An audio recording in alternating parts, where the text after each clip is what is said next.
Hi, my name is Yahav, and I was born and raised as an Israeli and as a Zionist.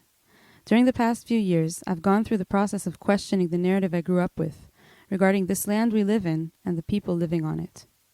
This podcast is about voices of the disillusioned.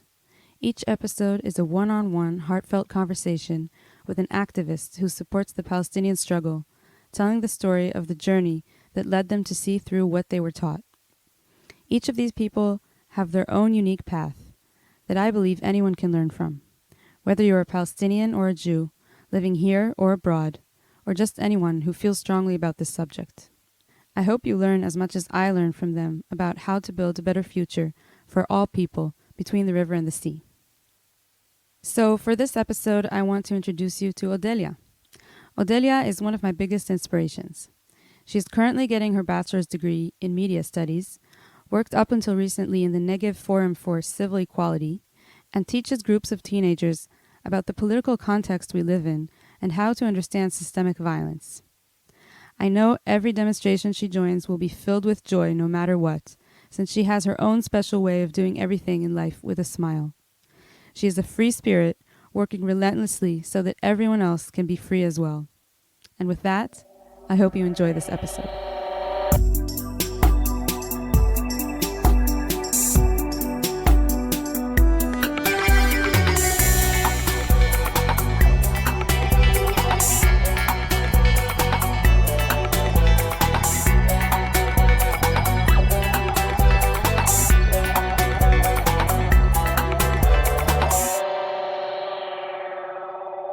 Hi, Odelia.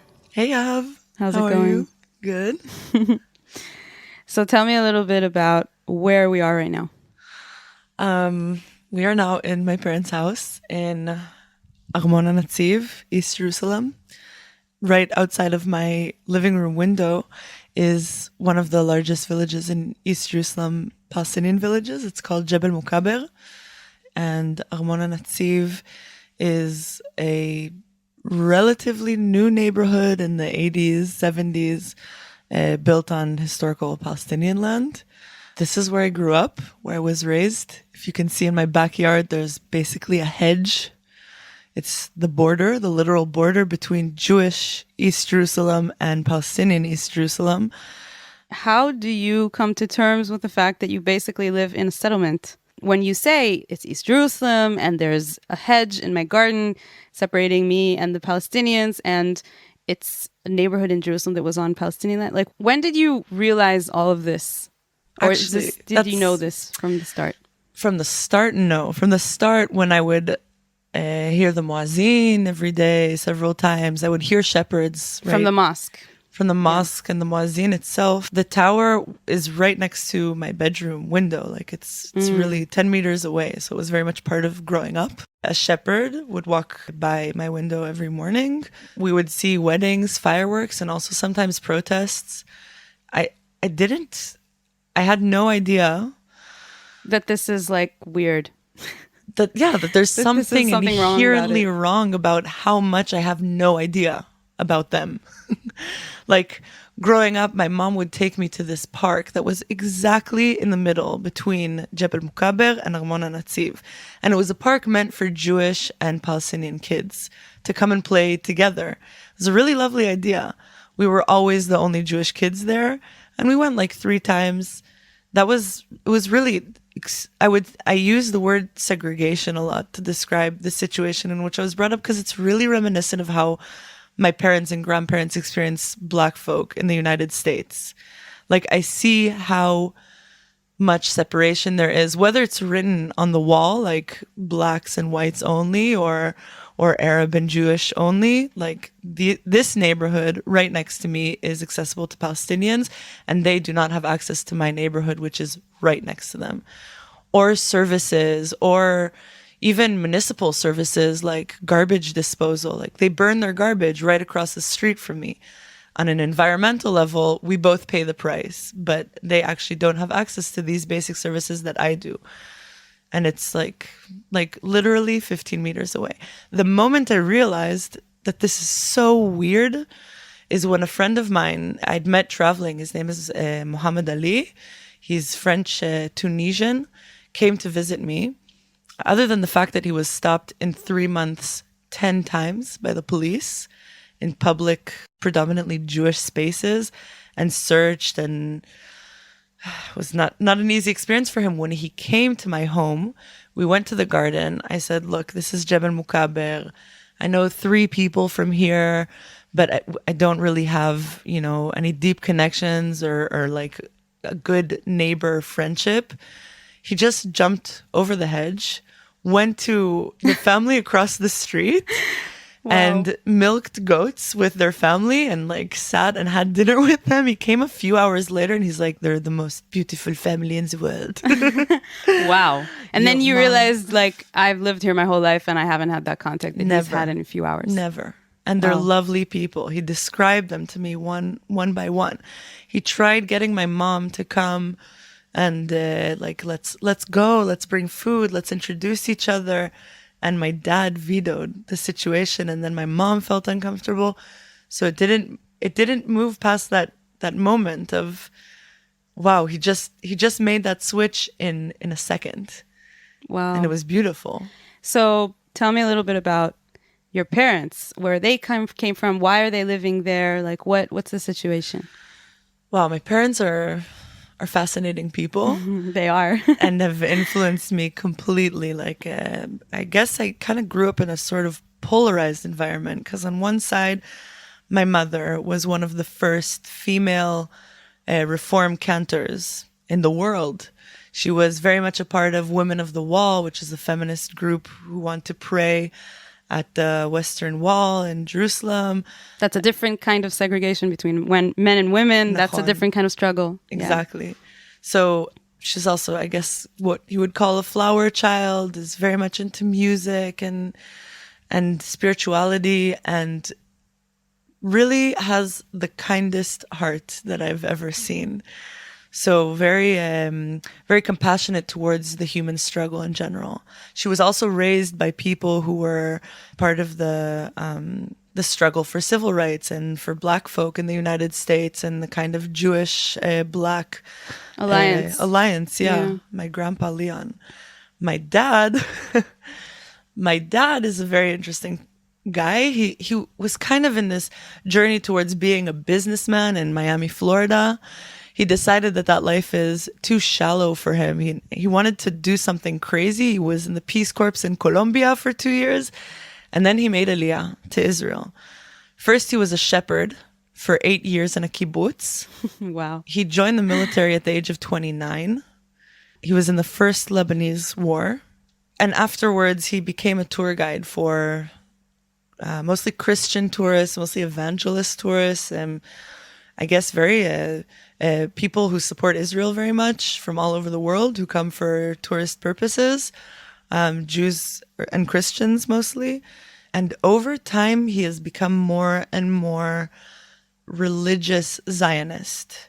Their relationship is really interesting because he does not comply with Reform Judaism or feminism very much at all.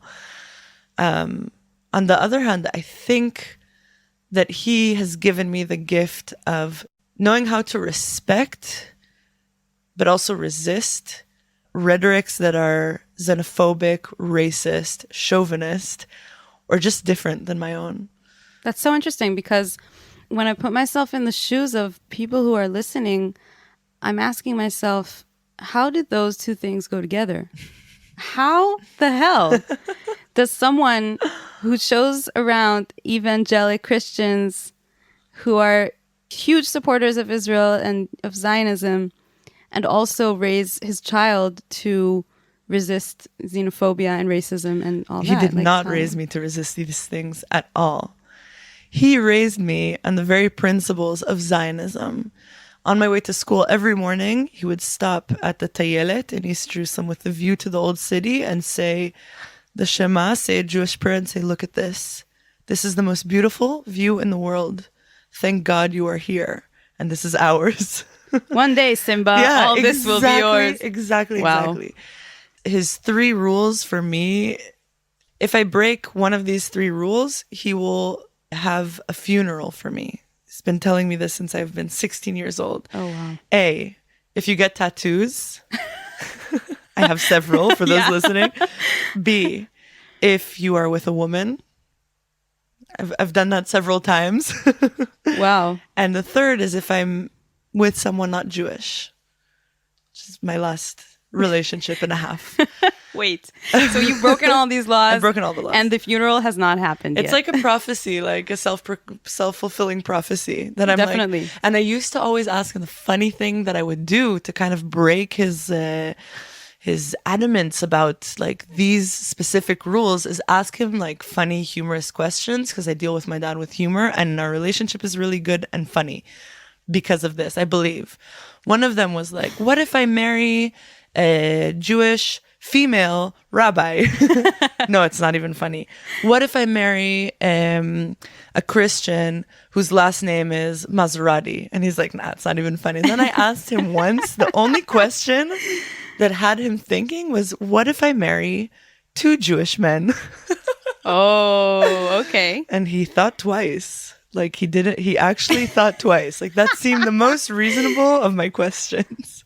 But he's still in contact. Like you're still in a good relationship, even though you've broken all 3 rules. Mm-hmm. How does that work?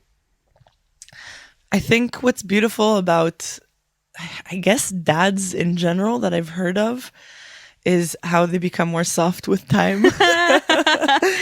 It's I'm sure that's not like something that you can easily generalize, but it's something that I've related to with a lot of people, especially in circles of like activism or radical thought, whose parents and queerness, parents, especially dads, go through a process of realizing like, you don't want to lose me, you love me too much. And I think I've earned his respect in many ways because I don't know. I work really hard and I practice what I preach. And I understand, I think, complexities that he can sometimes say that like the left or the LGBTQH community doesn't understand these complexities. I don't know. I just try to hear him out before I put myself, on the table. It is interesting to me to hear that you grew up in East Jerusalem with this kind of mentality at home, and you're now like the most badass, anti-occupation activist I know, basically. There's so many badass people out there. I know there are a lot of badass people. That's part of the idea of this podcast, is kind of getting to know some of them. But really, you are like, you've gone through so much. I really want to ask you about like how does this look? I know that you in high school you would hang out with all these like settler kids, like these street kids, from Jerusalem. Yeah. For those of you who don't know, Jerusalem has a lot of poverty and it has a very high rate of teenage homeless people. I guess you could. I would call it like a lot of people are really lost in their teens from the area around Jerusalem, from settlements. And then they come and they hang out in Jerusalem in the streets. In the streets, like drugs from a very young age. I still love a lot of these people, yeah. Like I haven't cut ties with all of them. And there is political background to cutting those ties, but they're also like really interesting, complex people that have also heard me out throughout the years. Like they've seen me change and are curious or reflective, which I think is really powerful. But yeah, I guess when I was growing up in Jerusalem, there was part of me that was really intrigued by this idea of community revolving around ideology, Jewish Zionist ideology. There's something that religious people do, which is called lishmor negi'ah, or to not touch the opposite sex until you're married. No, or other than who you're married to, because even when they're married, they don't touch other people. They're not their spouse, yeah. I thought it was really sexy. Like I was like, that's of course a cool you did. idea. I want to try. And I like lasted 2 weeks and it was just a failure. But I was trying, I think, to incorporate, like I saw like this vision of living in a settlement called Bat Ain, which is a really intense, eclectic, I guess, hippie, spiritual, but also super militant settlement. I'd hung out there with a lot of people for a while. And I saw myself living there with 6 kids, and I was like, that's my dream. 16-year-old Odelia, that is my dream. Bat'ain is really considered in the mainstream Israeli concept as maybe the most extreme type of settler that you could be. It's the extent in Bat'ain is that they won't put a gate around their settlement. Like they won't have this sense of security kind of with a physical gate, just because they know that people will be scared to enter from the get-go. Like they are all well armed. Yeah, they're so well armed and so intimidating that Palestinians will not even get near. But they have like the army isn't guarding it? I'm sure the army is guarding it because they're obliged and because that's how it works. But not having a gate is a really big statement. And I remember that no was settlement badass does that to me. Yeah, it's wow. It's messed up. They've experienced messed up shit, but they've also applied messed up shit. Like it's not easy to be there. It makes you a harder person. And I think something that I reflect on when I look back at that period of my life is the Israeli mentality. We've talked about this before. The Israeli New Age mentality that's really predominant with people who finish the military, go to India, practice Hinduism and Buddhism, but, like kind of surface area, believe that everything is for the better in a sense. And that everything is for a reason. And everything is for a reason, which really immobilizes critical thought. And I saw that there kind of for the first time is when I met like a lot of the settlements. They're really beautiful, spiritual, magical spaces that are living in a really deep illusion to a certain extent of the amount of damage that their very existence has. They go through a lot, as I would say, like really, I think growing up in East Jerusalem is not so simple it's much harder for a Palestinian. I don't put these in the same proportion, but as a Jew, I saw my dad was present in 3 different situations of attacks, like in a gun attack and in a truck that ran over a group of soldiers. My dad was right there on his bike and witnessed the situation. He was in a bus kidnapping.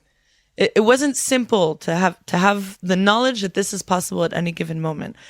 I would say part of the rhetoric of Jews who live in the settlements is that Jews in Tel Aviv, first of all, are also part of the occupation directly. Yafa.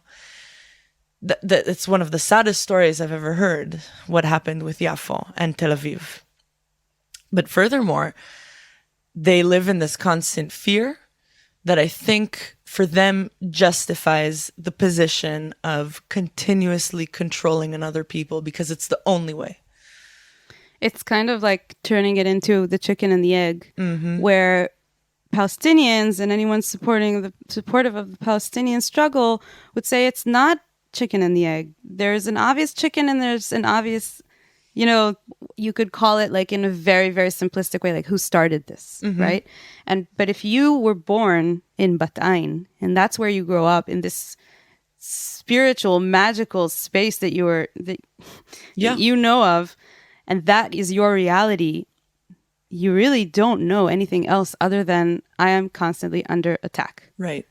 These are the kids that you would hang out with when you were in high school. Yeah, part of my friends were definitely people who've also continued in that direction.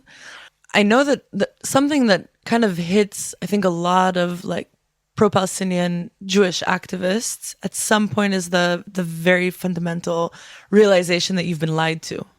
And that happened it keeps happening every day. Every day. Every single day. Even after you thought you were disillusioned completely, you're like, wow. It's like every population that isn't Ashkenazi ate shit from this government along history. Definitely. Every single one, like you don't hear of anything that just, I don't know, went well. That's how it seems. And some Ashkenazim as well. Obviously, like a lot of people went through shit and discrimination for different reasons, and we know of like so many different things that if you look at them like with clear sight, you'll be like, that is so fucked up that people had to go through that to serve this ideology, to manifest this Zionist dream, you know? Can I share a struggle that I've just become involved with Yeah, with you? sure. I think in a way very much related, and it's also one of the most ironic the Palestinian struggle in and of itself is one of the most ironic struggles you can imagine, because the Jewish people are inflicting it, the occupation. In my opinion, it's like this irony that we live with on a daily basis. Once you kind of like, it clicks. Because we were convinced that Zionism is Jewish liberation, and when you speak of liberation, it's very ironic to be oppressing someone else's liberation, preventing someone else's liberation in every sense. Even that's why. One of the last discussions I had with my dad was about the struggle for land rights in the Naqab, where there are Bedouin Palestinians with Israeli citizenship who have no access to agricultural land. And they won't. They're not going to be given access to agricultural land. Which is only one of the things that they're not given access to. No basic infrastructure. Like, really, we'll reach that discussion we'll reach later. Your job later. But one of the things that I asked my dad was, when you hear about this situation and you reminisce what our great-great-grandparents' situation was in Poland, exactly the same. That they weren't allowed to have Jews land were rights. not allowed to have land. That was just a basic fundamental thing. And my dad, when I told him about the Bedouin struggle, he would say, but it's reasonable. It's a state of Israel. It's Jewish land. It's Israeli land. It's Israeli soil. And I was like, so what do you think about the situation in Poland? Was it Polish land? It belonged to the Polish people, and Jews could not live on it under any means? And it made him think twice. And that's the irony. Like, there could be a situation with equality here, and with basic human rights, and with opportunity to grow and develop by people's own means and conditions, and not the Israeli westernized Ashkencentric condition of like forced urbanization, for example. Yeah, which is totally one of the biggest problems of the Bedouins in the Negev. Yeah. It's a very familiar mechanism of colonialism. Forced urbanization, like the Amakoja in South Africa. It's basically the same tool, the same mechanism. I want to go back to 16, 17-year-old Odelia, hanging out with the settlers, with the hippie, being all super cool, skipping school, and then enlisting in the army. Oh, yeah. How does that work? I mean, some of the people that you were hanging out with were actually so extreme that they didn't join the military. They didn't join the military because in their eyes, the military was going against the settlers. It wasn't doing enough to protect the settlers. It wasn't doing enough to build on what they consider as Jewish land. I think my friends who didn't enlist in the military are divided into two, because I did have a lot of settler friends, and I also had a lot of just like eclectic friends, people who had psychological issues as teenagers. So people didn't enlist for several reasons. I was inspired by them, but I didn't have the courage to do so myself. Like the settlers would not, a lot of my friends would not join the military because of religious purposes. So like a friend of mine who like was gay would put on a kippah and go into the military offices and be like, I don't know, just say some prayers, and that he wants to get married soon and wants to go to a yeshiva and study. And study, yeah. I also have one of my best friends didn't join the military for psychological reasons, but she really didn't want to be part of that institution. And I remember questioning that, but also being really inspired by that.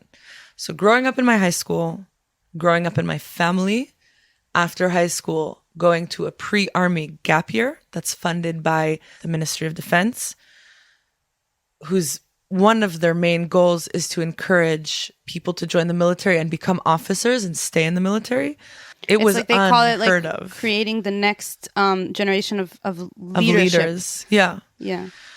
So it was unheard of in these communities that I chose to be in, especially in the pre-army gap year, to not join the military and not even aim to be some form of leader, sergeant, officer.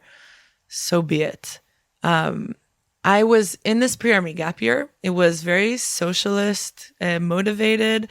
The party that I think was the lead party and a huge part of the foundations of the ideology of this pre-army gap year, which considered itself pluralist, very liberal and open-minded, was Ha'avoda, the Labor Party, which is also one of the main culprits of the occupation originally. And they are responsible in many different ways for crimes against humanity that were committed against Jewish immigrants in the 50s here, which is something that I think is so important to mention when we talk about what side of political spectrum in Israel is responsible for the occupation, when usually the finger is pointed at the right, when actually it's very much the left. And that's why I don't identify in Hebrew, in Israeli discourse, when people ask me if I'm a leftist, I say I don't identify with the left here because the left here is not left. It has committed the worst war crimes and crimes against humanity. Elitist left. Elitist, very much Ashkenazentri left. And it's also left that doesn't recognize a lot of horrible things that have been done to anyone who is not Palestinian. It doesn't acknowledge, I would say, historical disparities and injustices. And in this pre-army gap year, that was the rhetoric of the pre-army gap year. Course. Just 2 months ago, I gave a lecture to the same pre-army gap year of that people. You were in. Exactly. And it was amazing. Amazing. First of all, a few years have passed. I'd say around 10 years have passed. And I came as, I think, a pretty interesting, person that they can relate to, because I was exactly in their position, sharing my knowledge in retrospect of my experience in the Mechina, later on in the military, in the program, later on in the military, and now as a professional individual and also student, using the word non-Zionism, like anti-Zionism, or really criticizing this specific term and why. Which is never criticized. It's never criticized, especially in this experience where they think they're being exposed to all of the different parts of Israeli and Palestinian society by doing a 2-hour tour here and a 3-hour tour there and a lecture here and a lecture there. People came up afterwards and really wanted to hear more because they just had never been exposed, I think, to a Jewish Israeli who doesn't comply with this term specifically. And it blew their mind because I think they agreed with most of the fundamental things I was saying about human rights being important for Palestinians with and without Israeli citizenship. And here's the reason why they don't have these rights, and here's what can be done. It's very simple, by the way, the situation in the Naqab, which we'll get to. But that was an interesting experience. So after this pre-army gap year, I did another half of a gap year with a group called Hachalutz, which is the pioneer. This is the most Zionist thing ever. God. It's very classic Zionist. It was all about let's just farm, which I love farming, but not in this sense.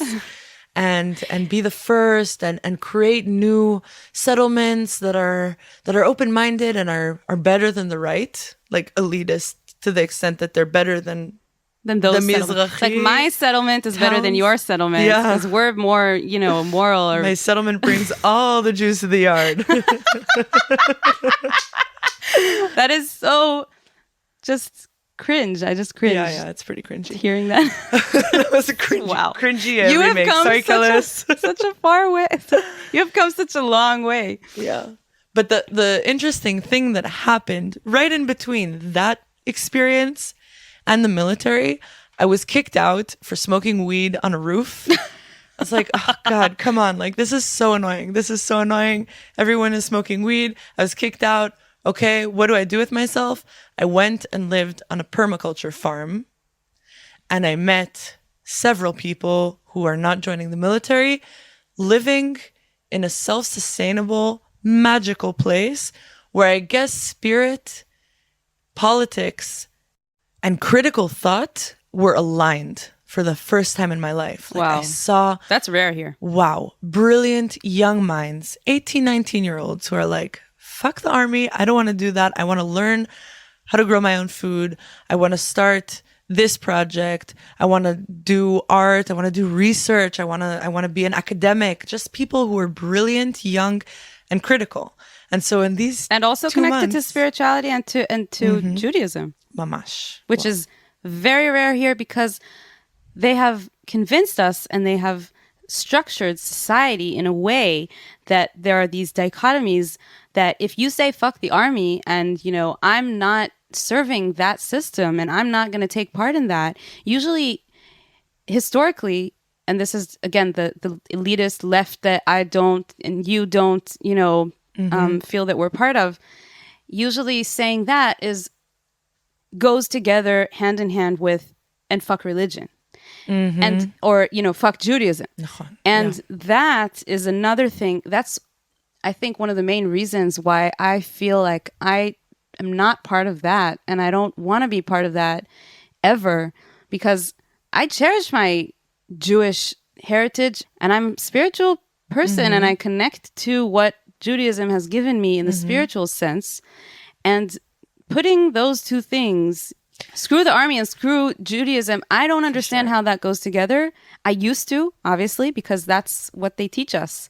They teach us that it necessarily goes together. And if you're opposing the occupation, then you must be secular and liberal and white and Ashkenazi. And, you know, you must be hating on religion and more traditional ways.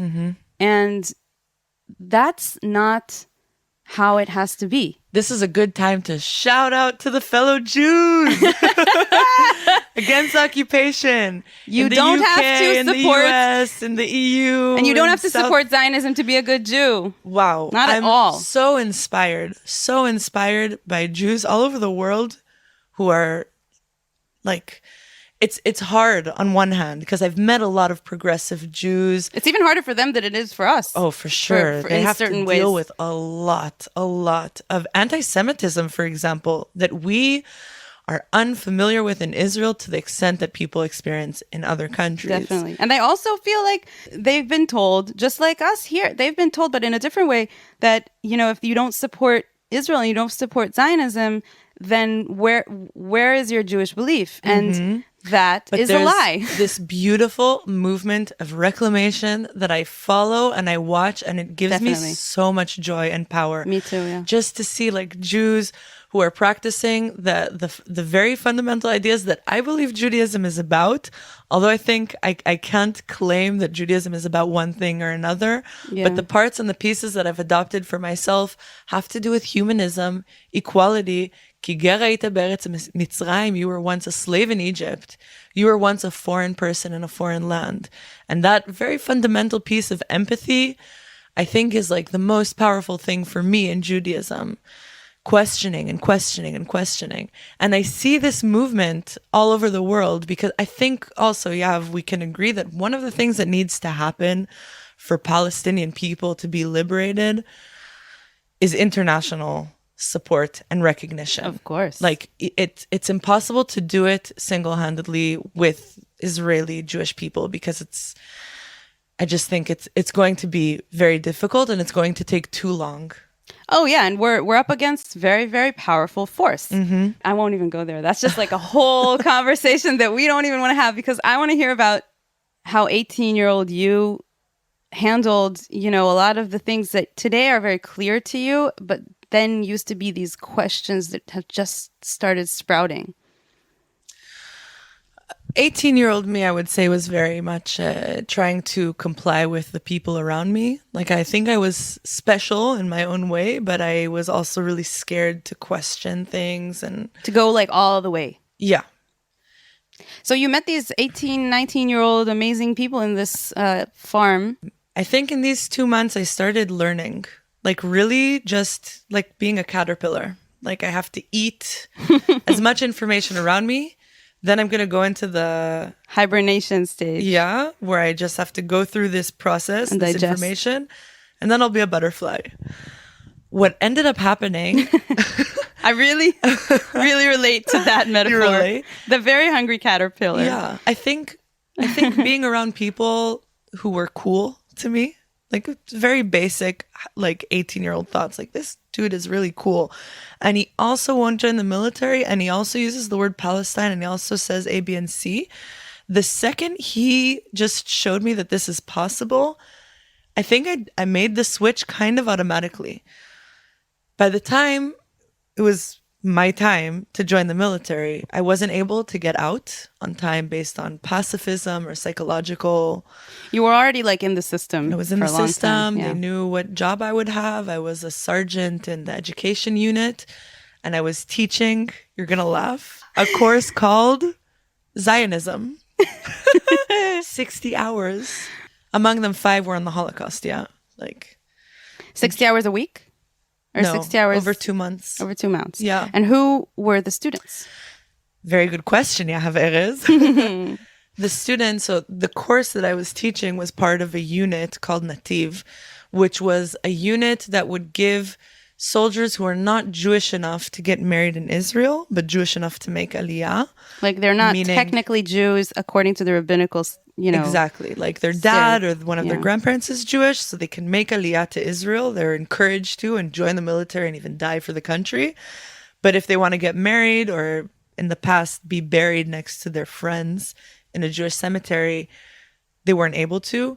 Like it's one of the absurdities of Zionism, and it's obvious that this situation is created because of the inconsistency of the Zionist ideology. It's like the most clear example of this inconsistency. Wow. It's like you're Jewish enough to come and claim this land as your own, but you're not Jewish enough to marry another Jew. It's a very clear reflection of the settler mindset. The settler characteristic of Zionism, like bringing as many people. And then we'll handle them when they're here and we'll mistreat them. And we everything. won't. Like we won't handle it when they're here. Well, like in a way, they I think the government tried really hard with some of the aliyot. Yeah. And then we're going to give them while they're soldiers because they've already enlisted and they've come here. Then we're going to give them 2 months of get out of jail free card, as you call it. Mm-hmm. Instead of doing their job in the army, they're going to get a free course with a really hot sergeant. That's you. That's me. Who teaches them about Zionism and about Judaism. And then they can get like this fast track to convert to Judaism. Yeah. Like the legit conversion stamp. I think like something that was interesting while I was in the military. So the soldiers that I was teaching were mostly from the Soviet Union, some Ethiopians, people who made aliyah in general were also allowed to do the course. So like people who were Jewish according to rabbinical law. Like you're also eligible for this course as a soldier if you just didn't grow up here. Right. Even if you're technically Jewish. Because how else will you go through the indoctrination that the Israeli education system sets in place? Exactly. How will you know how much of a victim we were time after time in this war, and this war, and this war, and this war? And one of the things that I remember very much, first of all, I joined the military. I'm not saying this is like I don't justify my joining the military. It's something I can't go back and change. I would, but it's something I have to live with and in a sense come to terms with. And so one of the things I really want to encourage today is to normalize a conversation of young people not joining the military before they reach the conclusion that our friends have reached afterwards. Yeah. And there is a growing movement of these people. They're wonderful. They're called Michtav Shministiot or Mesarvot. People who refuse, they will sit in jail. They do so as an act of conscientious objection. Mm-hmm. Yeah. And it's really important. And I think that we need to encourage that as people who join the system and later on have to come to terms with it, which is not easy. But I wouldn't, like, for example, I wouldn't sing the national anthem. And as a sergeant, you're not allowed to be political. Like, you're not allowed to say... You wouldn't sing the national anthem while teaching a course called Zionism? No. And we would have like like flag ceremonies like once a week where the head officer of the base would give a speech and we would all stand in this big like 3-walled square and everyone would see the sergeants. We were in the front row and I'd just like stand there. It was super awkward. And so as I was saying, as a sergeant, you're not allowed to be political in the military. So I would teach classes and I couldn't give any like of my own opinions. Like I wasn't allowed to. You were supposed to go according to the curriculum. The curriculum is extremely political. And my officer gave me a talk about how are you not singing the national anthem? That's a very political statement. And I was like, what the fuck is wrong with you? Singing this national anthem is a political statement. This is so political. And like it is. one thing that I remember I tried to do was give some kind of proportion to the students. And in my classes, we would teach about all of the wars as part of the curriculum. So every time we would teach about like the Yom Kippur War, the war in 1973, I would put the number of Israeli soldiers who were killed, which was 2,340, I believe. Wow, and you remember your numbers. I remember this number Wow. because I would put the amount of Egyptian soldiers who were killed in the war, which was 25,000. Really? I didn't even know that. That's crazy. Yeah, it's just like here's some part of reality that you probably won't. Nobody else is going to show you. Yeah, I taught once. It was really funny. We had an activity where every team went to a different sergeant every 15 minutes, and we would each give like a 15-minute lecture about one of the tears in Israeli society. So there was religious, secular, there was Mizrahi Ashkenazi, and for some reason they gave me the Arab Jewish one. And I remember asking, "Are you sure? Are you sure you want me to do this?" And what I did was I drew on the whiteboard a large home, and I said, "What do you think? Like this is a chamula. This is an Arab style of living. It's a home with more than one nuclear family inside. If you would live in this lifestyle, would you agree with everyone in your family? Like, do you agree with your aunts and uncles about their politics? Have they done things that you don't agree with in the past?" And then I would talk about demolitions of people who carried out acts of terror, freedom fighting, or whatever people want to call it. Because of the policy that if you are a Palestinian and you blew yourself up in a bus in Tel Aviv, then your home will be demolished the day later. Entire family and chamula are going to become homeless. Yeah. Which is has happened. This is like something that happens all the time. All the time, multiple times, very, very many times. But so I would ask the soldiers sitting in front of me, like, do you think that this is something that is efficient? Like, is it a good tool? Is it an easy tool? And do you know of any Jewish and Israeli terrorists? And we would come up with names, and people would look on their phones, and they would find like Baruch Goldstein. And a lot of them started to agree, like those people's homes need to be demolished, or it's not an efficient mechanism. And then after two rounds, it's collective punishment is what it is. It's internationally illegal and immoral, and there's so many ways to call it. But after 2 rounds of giving this 15-minute spiel about how not okay some of the policies of our country are, the head sergeant of the base came, the head officer, and she's like, "We're just going to stop. They're going to have a 15-minute break. You can't do this anymore." That was my military experience. This is so intriguing to me. Every time you tell me about your military experience, I'm like, I've never seen anyone act like this as a soldier, because when people are part of the system, they, as a defense mechanism, to protect yourself, you just have to like comply, but even in your way of thinking, not just like how you act. And you didn't comply neither with, your way of thinking and neither with your way of acting, and you knew it was going to get you in trouble and you still did it. And it's what's even more weird about it is that even though you were having these thoughts and doing these things, you were still in the army. You didn't you want to just get out? Yeah, yes, when I was inside, yes. I think what made it easy for me was that I was dealing with information and education. And I was already anyone? inside, and I could affect the system from within. One of the things, for example, that was really, really important, all of these soldiers who come, they don't necessarily, a lot of them weren't Zionists, by the way. Like a lot of the people from the Soviet Union, for example, their families made Aliyah for, I think, financial reasons. They joined the army because it was what everyone else was doing. They wanted to be a part of society. Yeah, a lot of them wouldn't really relate to Zionist ideology. That was your job, to make them excited about Zionism. Exactly. So I think that's something I tried to let people choose for themselves. Also, whether or not to be Jewish. Like I would never encourage anyone to go through conversion. And I would always try and let people know that they really don't have to. And one thing that I was adamant about was trying to make sure that people get an experience of what other types of Judaism that aren't in the mainstream or aren't accepted by the rabbinate include, which could be ultra-Orthodox, Reform, conservative, secular. All of these groups of people were not represented to students who are thinking about converting to Judaism.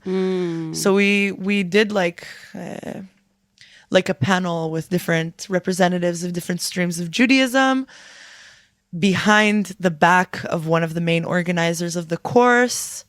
Wow. Who didn't talk to me until I was released from the military. We met with the head of the unit after this panel, who decided from then on that every course would have a panel. And there was like a big fight.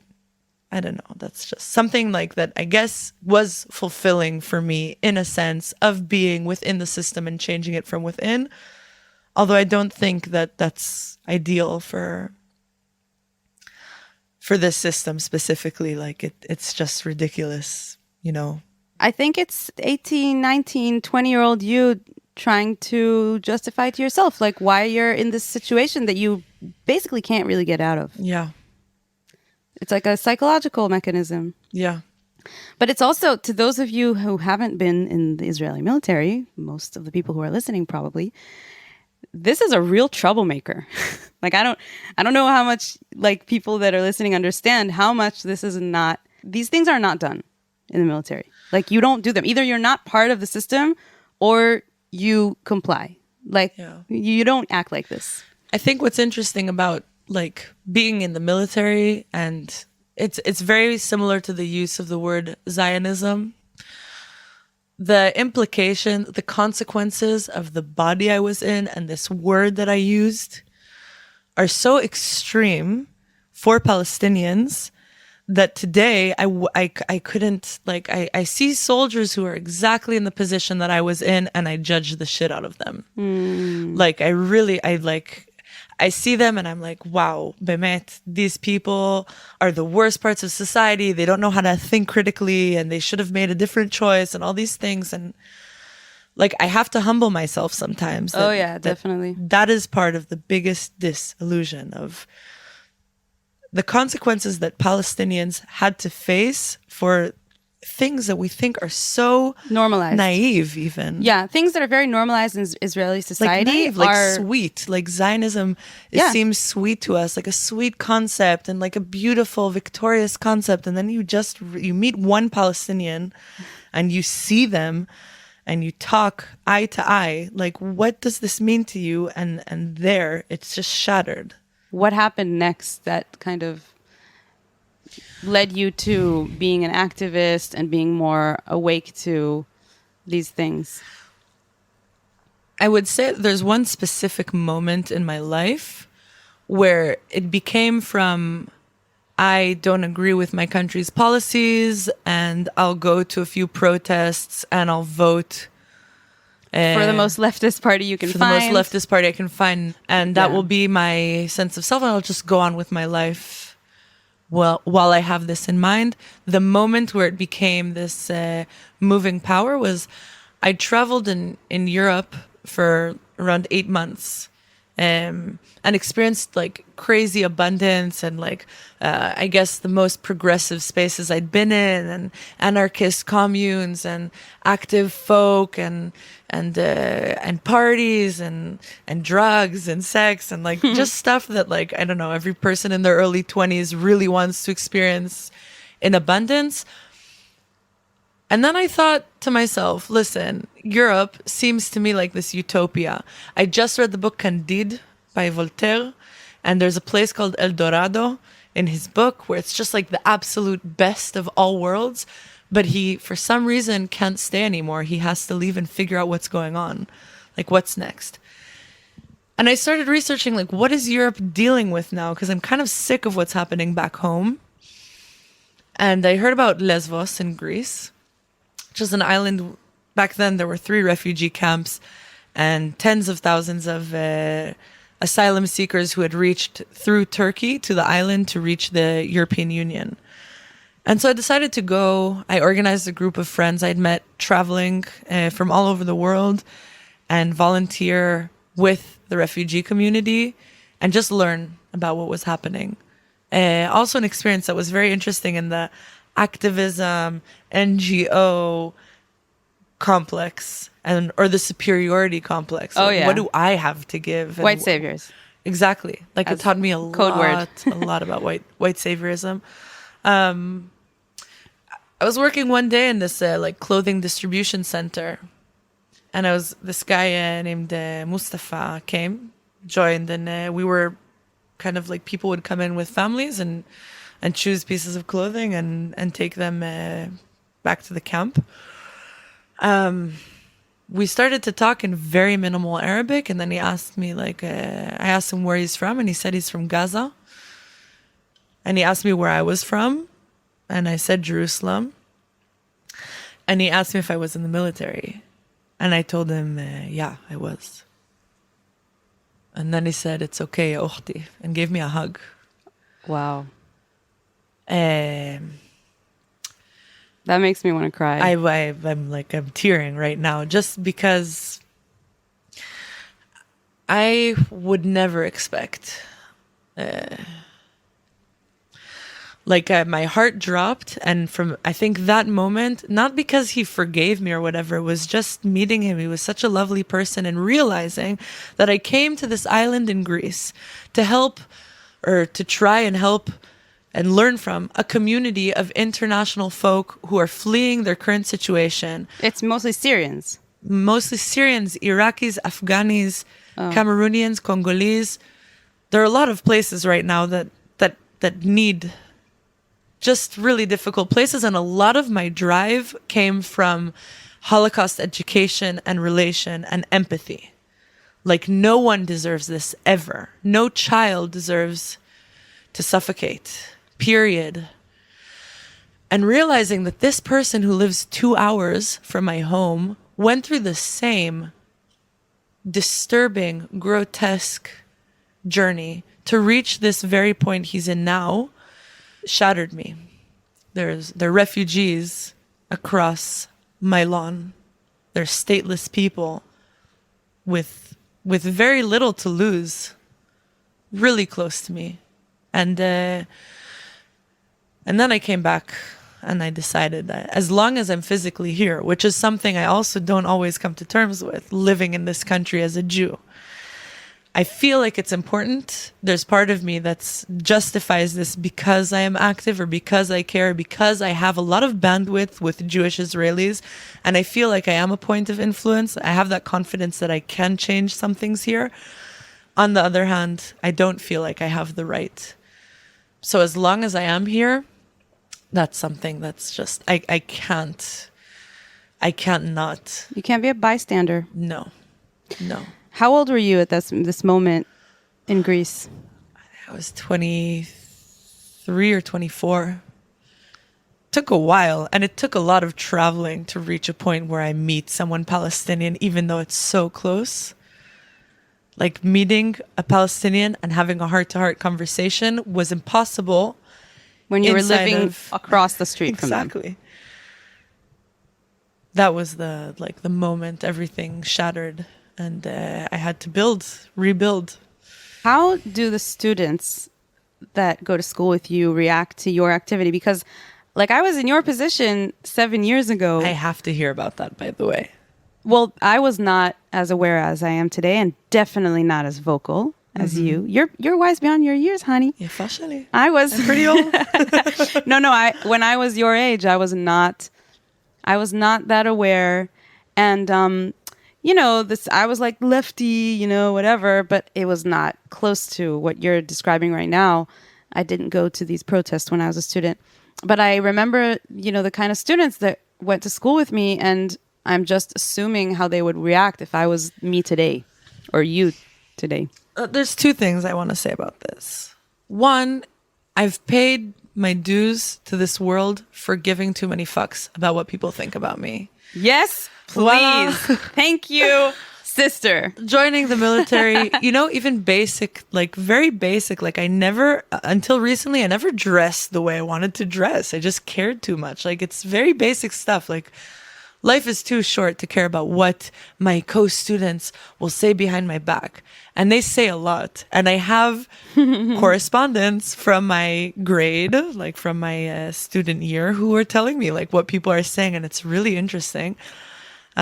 You're a hot topic. I'm That's a hot what you topic, are. and I'm loving it. Like I love the You're attention. owning it. I love it. You're being like, I love it, because I realize that when this is something they say, and I cannot stress how true it is. When you reach your 30s, you give no fucks anymore, and it's so liberating. And you have reached that point in your 20s, and I am both jealous and inspired. And I think that It's the funny only where- thing that basically helps me kind of handle me and my views and being so outspoken in this environment is giving zero fucks. That's the only thing that's, It's a beautiful thing. helping me survive. And it's like, that's what you need. And if you don't have the strength to give zero fucks, then the struggle is too big on you. Like, and you are like this, I feel like you're like the ultimate person who gives zero fucks and can handle this. I have It's a long way to go. I have a long way to go. And I think especially like, look, it's like my activism can develop. A lot of my activism is on social media. And I believe that that's effective. It's super effective. But I also want to be on the ground more. And I want to meet more people. And I want to amplify more voices. Not just my own. I was going to say, though, about like the student, my peers. I think people are intrigued when they're challenged. And I think, like when I met this one cool guy on a permaculture farm who was just critical and like, I don't know, interesting to me. Like Was he hot? Oh my course God, he was so hot. Of course that helped. I'm It's a sure he was. subjective thing, but I really liked the way he looked. No, but just like people have reached out to me to have a talk. Like I've sat with people just to have political conversations because they want to know why I'm saying the things that I'm saying. In classes, with my lecturers, there's conversation to be had. And I think that I try to be accessible to anyone, even the most like really like intense right wingers. There's so And that much- is thanks to my dad, kapara alav. Really, I can handle it. Like I can handle it. It's just, it takes a lot of patience.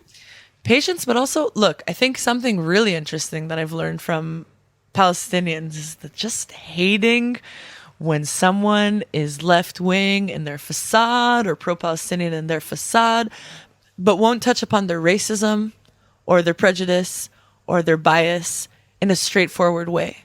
Like, there's no humor there. There's no friendship there. There's no livelihood there. Because if I hang out with a Palestinian coworker, for example, and we can't be critical of each other and have fun with each other, and I'm just always kissing her ass about how I am the occupier and she is the occupied, which is always present. There's no way of avoiding it. unthinking that when you have that in your mind. But there's something really interesting about, I think, Middle Eastern culture, which prioritizes, unlike the United States of America, instead of prioritizing being nice to each other, we prioritize honesty. So you have Arab Jews and Arab Muslims and Arab Christians who can get along very well. Like, have you heard this before from Palestinians that are just like fed up with like kiss ass left wingers or, Of course. yeah, I don't know. People like they're, wow, it's complicated. I'm not in a position to critique Palestinian culture because of my privilege. But when I'm in a situation where there should be equality between us, then there has to be a sense of honesty there. And I've met Palestinians who have said that they enjoy speaking more with right-wing Israelis than with left-wing Israelis. Yeah, because the left-wing Israelis are the ones who, like I said beforehand, are not willing to let go of Zionism, willing to let go of elitist, white, Ashkenazi values of like, oh, how it used to be so beautiful when we were all in control and everything was good and democratic, which is all a lie because it hasn't been democratic since day one. It's just a certain glass ceiling that once you are able to break, like conceptually speaking, if you're willing to say, I understand that Zionism is the problem here, that's it. You've broken out of the weird logic that somehow makes it okay to call yourself leftist but still call yourself Zionist. Yeah. The Palestinians telling you that, I totally understand why. Yeah.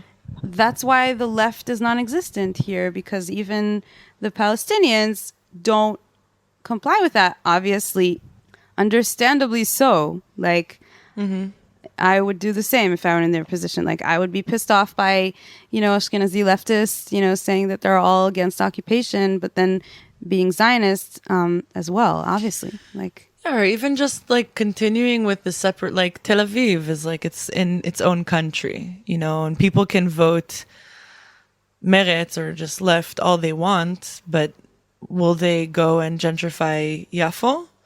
Or will they make the effort to even open their mouths about the gentrification? Yeah. About the nationalist gentrification of very Yafo. nationalist. Will they agree to live in an Arab village?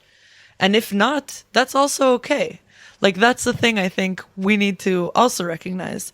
I don't want to live in a Bedouin village. That's not my self-interest. I'm inspired by the way that they live their lives and their culture, but that's not for me, and that's okay. And they don't want to live in Beersheba, where I live, in a city where I live, and that's okay. I also think that it's totally fine to have separate communities that are more closed and more traditional and more like... When we one day will have one state with equal rights for all of the people living between the river and the sea, I see a very high value to having communities of religious Jews living in their own communities where the only people in those communities are religious Jews, and that's totally fine. And Palestinians living in towns where everybody is Palestinian or everybody is Muslim, that is totally acceptable. As long as they have the same rights in the national level. And the element of choice. Yeah, if they can choose to live in a town that's only Palestinian, or if they could choose to live in a town that's mixed. But at this situation right now, people don't really have a choice. It looks as if they have a choice, especially if they're like citizens of Israel. It looks like, oh, well, they can live wherever they want. No, they can't. That's not how it works. No. I think something in common between the both of us, there are quite a few things, is recognizing the abundance and the gain from having relationships with Palestinian people and culture. Like, it's not a commodity. I don't want to commodify people or culture, but it's just something we've both experienced and I think just gained a lot in our life, in our own culture. And in the fact that I'm not scared. I just don't live in fear. And during the last war, I was in Beersheba for much of the time. I was under rockets and I was in a home that had a stairwell that was keeping me safe. Meantime, my friends in unrecognized villages, the mechanism of Iron Dome wasn't intercepting rockets over their villages, so they were unsafe, and they didn't hear sirens, so they were extremely unsafe. But I felt when I was walking around in the street, and there was this huge fear between Arabs and Jews. Jews were afraid of Arabs, Arabs were afraid of Jews, going into villages and towns, going into cities, also in the West Bank, also in East Jerusalem, also in the Naqab. I felt a higher sense of safety. That's a privilege I think most Palestinians will have a really hard time finding, even when they have Jewish Israeli friends. Yeah, and also most Israelis don't have that. Right. That's also a privilege that for different that reasons. I have. But I think that peace of mind that I've gained from the last period of my life has been incredible psychologically, like this moment of truth where like I'm not alone here. I'm not alone here. I really relate to that. Do you feel Israeli? Do you recognize yourself as Israeli? Identify? What does it mean to you Oh, that's like a question I haven't been asked since I was 19. Really? Yeah, where you do, maybe you remember that No, activity where you're like, what are you first, Jewish or Israeli? And I'm like, I'm course. Israeli and then I'm Jewish. Do I identify as Israeli? When I travel or when people ask me where I'm from, I say Jerusalem, occupied Palestine. But who I am, I think I'm very much Israeli in the way that I behave, like culturally. I also think that like it's something I have to own up to. Okay, I'm going to give another example from Lesbos, which I think is really interesting. And then I can wrap this idea up. One of my friends, Israeli, from Jerusalem, he studied art with me in high school. He came with me and he posted in a group of volunteers on the island. I'm a photographer. Here's my portfolio. I've done this festival and this gallery and this thing. And I'll do any work for any organization or individual who wants help in photography, editing, and video. One of the women, just to remind you, like the same period of time, Mustafa from Gaza gave me a hug and we talked about our identity together. And it was a really beautiful moment and also a moment of accepting, which I think is not something that I take lightly at all or expect, but I think that was beautiful. A woman replied to my friend, the photographer's message by saying, "What are you doing here?" She was German. "What are you doing here? Go back to Palestine. You have enough refugees there." Like, what is... She's a German. telling an Israeli, go back to Palestine, you have enough refugees there. Okay, Yeah, weird. okay, Very sababa. weird. Like, you're allowed to be here and be a white savior. But I'm not. I love it. No, like Oh, it's kind so of the sense of cringy. entitlement. And also there's a lot of things going on in Germany that you can take care of if you want to. Like there's a lot of people who are dealing with a lot on their plate, including a huge refugee community and a historically oppressed Turkish people and issues of integration and stuff that you can handle. But that wasn't the point. I think the point was him being an Israeli. Although he is an activist that's pro-Palestinian, and if she'd look into his portfolio, she'd see that he's done a lot of like pro bono work in this field, and he also wants to be in Greece. That was something that really bothered me. I didn't think that there was reason for her to react in that way, and so I see that as like, if I tell someone I'm Israeli, because I am, because there is a state here called Israel, and it's not legal according to international law in many ways, and how we're applying this state is it's wordless. It's like, it's terrible in my opinion, and there's a lot of work to be done. But yeah, I'm from here and I have to own up to that. I'm Jewish Israeli, which means I have more responsibility for the occupation than any other population in the world. Can I ask you the same question, or is this like... I have so much to say about it. I will say, in short, it's important for me to mention that we were called the people of Israel before we were called Jews, and definitely before Zionism was an idea, and definitely before it was a political movement. So, Bnei Israel, this is what they called us for many, many years. Mm-hmm. Historically, that's what we are. And I think that the fact that Zionism hijacked that word, Israel, and made it the name of this place, of this state, I won't let that idea and that ideology take away from me my heritage. Mm-hmm. Just because they've decided that the word Israel is now used to refer to an apartheid state violating basic human rights of millions of people, mm-hmm. and that has been doing it for decades now, I don't see why I should let them claim that. And I see myself as calling myself Israeli, as kind of like reclaiming that word, that yes, Judaism and Zionism are not the same thing. Mm-hmm. And they shouldn't be. And I now understand that after years of being indoctrinated into thinking that it is. But the word Israel is also not Zionism. And it was there before Zionism, and it's going to be there after Zionism. Mm-hmm. It's part of who I am. And in the current situation, in the current state of Israel and the culture that it has created artificially, that I was born into and raised into, I'm not going to run away from that. And there's also beautiful parts in me and in other people that I love around me in this place that you can't call anything but Israeli.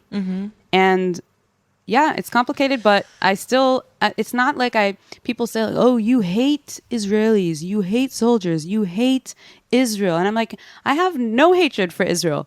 Israel is part of our identity as Jews, and Zionism has taken that and made something really ugly out of it. And I'm not buying into that. Yeah. Thanks for sharing. And I think that I can claim that because I oppose the occupation, and because I oppose the Zionist regime, and because I oppose what's going on here, and I won't be quiet about it until it ends. I think that me saying what I said about calling myself Israeli and identifying as Israeli, I think it's a responsibility. I'm not going to run away from my identity. I don't want to. I think that's something that never ends well for anyone. Even when that identity holds within it things that I'm not proud of, that's part of who I am. And I'm taking responsibility by calling myself Israeli, and by telling, when people ask me where I'm from, I say Israel, Palestine, because that's where I'm from. And if they want to delve into who I am exactly and want to figure out what I think about it and how I was raised, then sure, yeah, we'll have that conversation. But this place is still the state of Israel officially, and the state of Israel is committing these crimes, and I'm living in it under its rules, and I'm not planning on leaving for many different reasons, mostly because it's my home and I love this place. And I love this place, whether it's called Israel or whether it's called Palestine or whether it's called whatever. But I also think that, just like you said, part of taking responsibility for what's going on here as Israelis is not avoiding calling ourselves Israelis. Is saying, yes, I'm Israeli.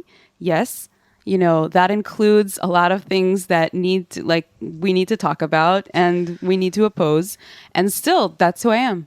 It's just how it is. I just need to accept that, and people need to accept that. And even when I travel around the world and people ask me what my name is, that's the most simple, basic. That's the first question that people ask you. They ask you what your name is. If you say your name and that implies something about you, like being Israeli, first of all, they can't pronounce it. And then they ask, oh, what's that name? By the way, a lot of the Palestinians that I meet here, they automatically understand who I am just by saying my name. Yeah. I mean, I'm not planning on hiding behind any identity other than my own, and that's my identity, that's my name, and that's how I pronounce it, and this is how I was raised. I'm not going to apologize for it, but I am planning on taking responsibility for it, which are two very, very different things. I'm also asked a question if whether or not white anti-apartheid activists in South Africa would not say they're South African. It's a little different because you can just see that they're white, and then you obviously know if they say that they're from South Africa, and then you obviously know, okay, well, they're white. They were probably part of the apartheid if they were born before a certain year. It's very obvious. Here, it's a little different. I think it's more complicated in that sense. You need to know some information about someone before you can understand, unless their name is very telling, like mine. Yeah. Acting like Israel doesn't exist, or delegitimizing the people, or, the word is not helping. Oh, wow. I think that's really the perfect way of saying it. It's the opposite. It's saying this exists. It's called Israel. This state is responsible for horrible things and war crimes. And we need to call it by its name, because when you call something by its name, it's much easier to tackle. And avoiding that, which many, many people have been doing for the past decades, is just kind of ignoring the existence, and then it'll go away. But it's not. It's getting stronger and stronger. That's everything. You can see this in psychology. You can see it in biology. Ignoring something won't make it go away. You need to address it. You need to address the Israeli state. You need to address Israeli people to strengthen the Palestinian struggle. Maybe also, as a recommendation, not like a necessity, I would say try, if anyone here is listening who wants to promote the Palestinian cause, which maybe, is everybody. Yeah, man. Because I don't know Good luck to all of who would us. be listening if they're not. I would recommend to try and find the Israeli allies who can help, because your information and your content to those listening is really important to get across to the Israeli community. If there's information and like a nativ route, like a communication route between people who support the Palestinian cause that we can kind of translate to Hebrew, first of all, or put on our news feeds with thousands of Israeli followers and friends. And if we can hear voices, more and more voices that want to be heard with ideas or with projects or with just information to share, I think that will be very effective. I don't think it's a necessity. Everyone can choose their own path, but I feel like this is the community that is in the most responsible for what's going on. This is the community that's the most responsible and the most illusioned in the situation. We're so far in our upbringing, in the education system, in the military, in school, in our families, in our history books, in our literature and our poetry and our music and our everything. Yeah. Just so outside of reality. Like we cannot consciously, collectively today address how much damage we are doing to another people. The very basic indoctrination, by the way, which is like, to me, it's outstandingly obvious how much education around the Naqba affected us. Is that first of all, uneducation about the Naqba? Uneducation, exactly. First of all, when we study in school, we're not allowed to use the word Naqba in the education system. I didn't even know what it meant until I was like 25. Mm-hmm. Seriously. I think most Israelis don't know about the amount of refugees who fled or were displaced by the military back then, which is over 700,000 people.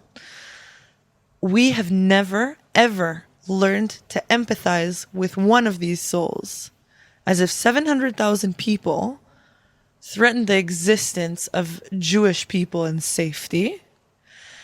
Children, men and women, young and old, all of them deserve to leave.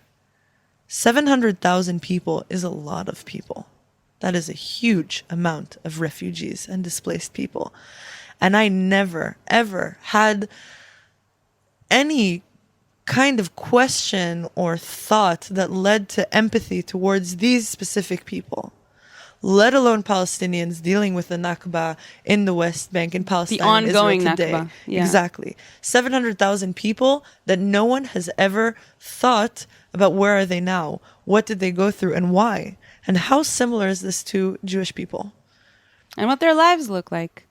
I was not aware of the existence of Palestinian refugees around the world, or Palestinian diaspora, as some people call it, which I like the term because I think that it has a lot to do with Jewish diaspora, which is, one of the biggest tragedies of the Jewish people, is being dispersed. That's where it comes from. That's the word originated with dispersion. The dispersion of the Jewish people. And the expulsion of them from the homeland, from here. But I think that acknowledging the pain, or even hearing about the pain that Palestinians in diaspora have went through and are still going through in different ways. After second and third generation, it looks a little different, but it's still pain. That only encountered me when I was 26, 7 years old. And that says so much. I mean, I was aware of the fact that there are Palestinians living here under military rule, the occupation in the West Bank. I was aware of Gaza, but I wasn't aware of, millions of people around the world that have a lot of reasons to be very angry at me for living here. Well, they can't even get a visa to visit the place where their grandfather was displaced from. It's really painful, and empathy towards that is, I think it's critical. It's a critical, like, I guess, first step. Odelia, it's been such a pleasure. You are such an amazing badass. I'm so inspired by you. I feel like as long as you're here with me on this land doing your thing, I feel like I'm not alone. That's A. And B, like, when I look at you, I'm like, yeah, it can work. We can live here with equal rights, and we can end occupation. And it makes me hopeful. So thank you for all the things that you do. That's like the biggest compliment I've ever received. Really, it's like, that's like the most beautiful thing I've heard, because it's hard to be optimistic in this place. It's really hard. It's constant work, and I'm not always optimistic, but I think really, like, you have pushed me a lot in this journey of mine. Amazing people around me. I think a lot of Palestinians have taken the time of day to explain things, to share things, to speak their voice in incredible ways, and wow, it's really influential. Like, and it's not, I don't know, I just feel like it's the most reasonable way to use my energy in this lifetime is being optimistic and trying to enjoy myself while caring about what's going on around me. Amen. Yeah. So thank you.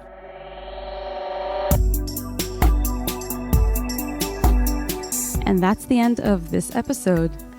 Thank you so much, Odelia, for sharing all of your beautiful, amazing thoughts and insights.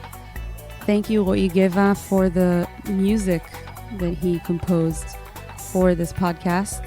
And thank you for listening.